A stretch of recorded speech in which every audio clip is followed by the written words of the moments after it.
Welcome to two more L'Hopital's rule examples. So for our first example, let's go ahead and evaluate the limit, which is the limit as x approaches 0 from the positive side of 1 over x minus cotangent x.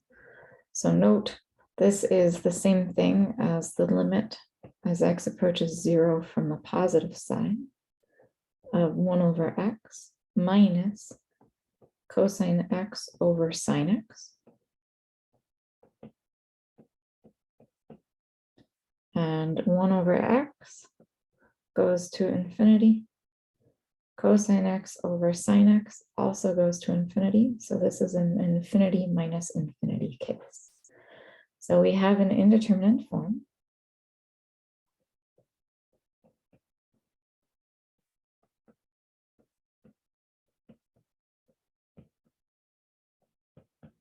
And so we need to do some of our manipulation. So in this case, let's go ahead and combine the fractions. So this is the same thing as the limit as x approaches 0 from the positive side of sine of x over x sine x minus x cosine x over sine of x, over x sine x. And of course, that simplifies to the limit as x approaches 0 from the positive side of sine of x minus x cosine x all over x sine x. Once again, if we plug in 0, we will have a 0 minus 0 on the top. So the top goes to 0. The bottom also goes to 0. So we again have an indeterminate form. We have our 0 over 0 case. And this tells us that we can apply L'Hopital's rule.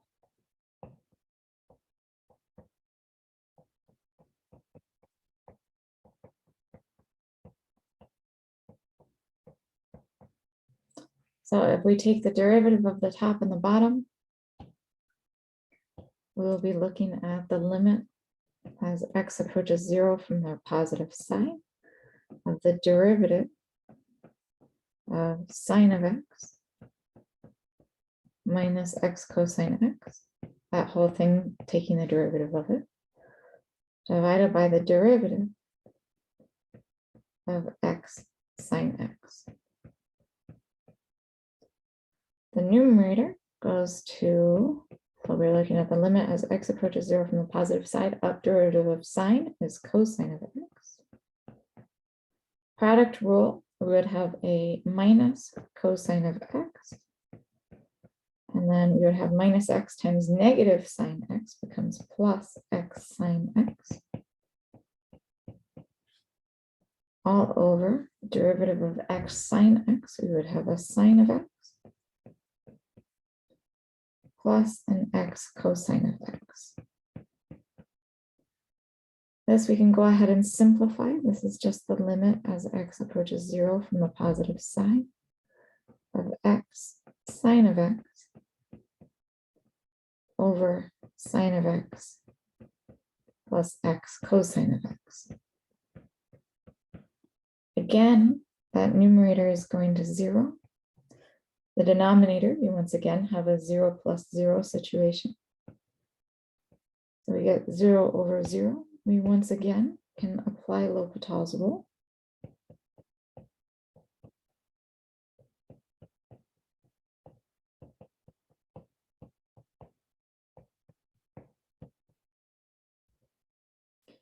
And we are looking at the limit as x approaches 0 from the positive side of the derivative of x sine x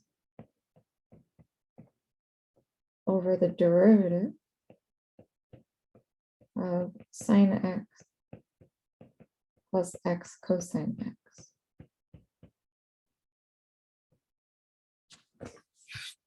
Taking the derivatives, we wind up getting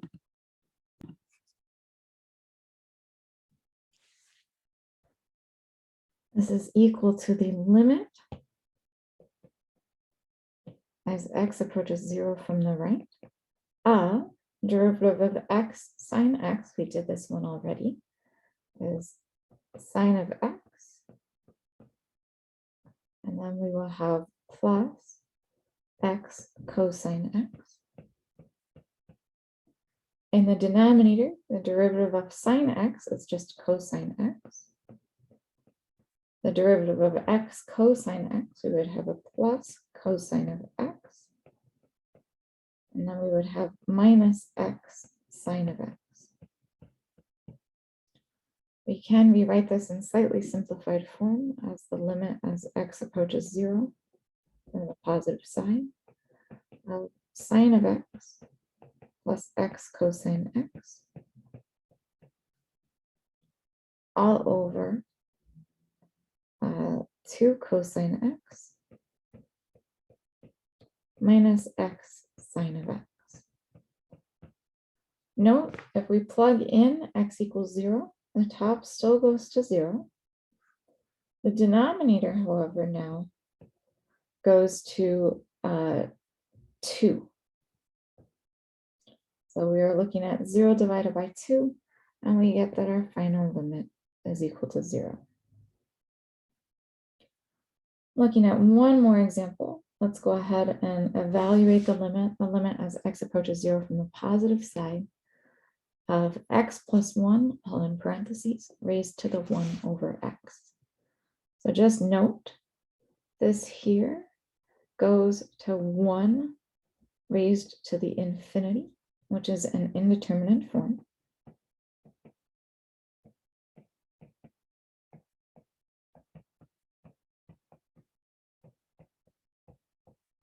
So we do some manipulation. Anytime we have an exponent, this is when it's useful to apply e to the natural log of,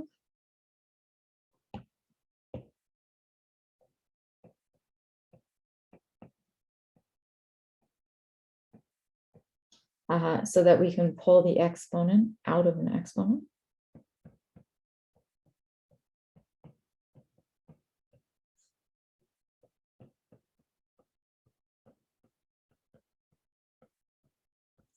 So we have that our limit.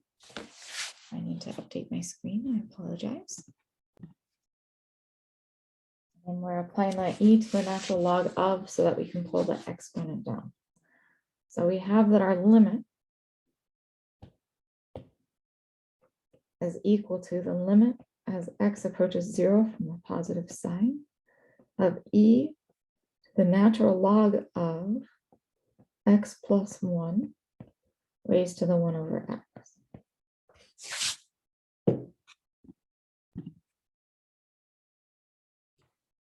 And that's the limit as x approaches 0 from the positive side of e to the natural log of x plus 1 raised to the 1 over x.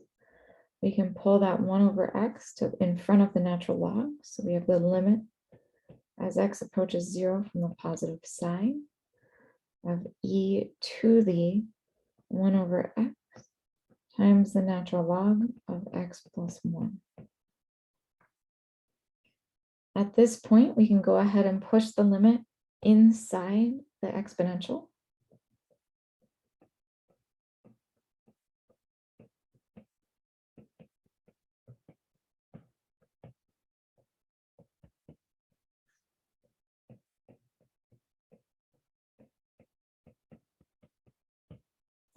And we are looking at the e to the limit as x approaches 0 of 1 over x times the natural log of x plus 1. If we now focus specifically on the exponent,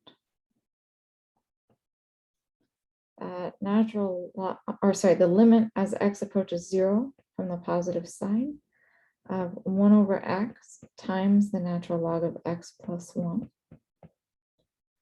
This is a 1 over 0 goes to infinity, and natural log of 1 is of course 0.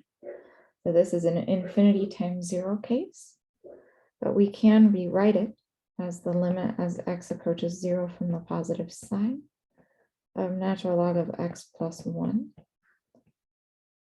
over x. Rewriting in this form, we now have our 0 over 0 situation. So we can go ahead and apply L'Hopital's rule again, or I guess in this case for the first time. So apply L'Hopital's rule.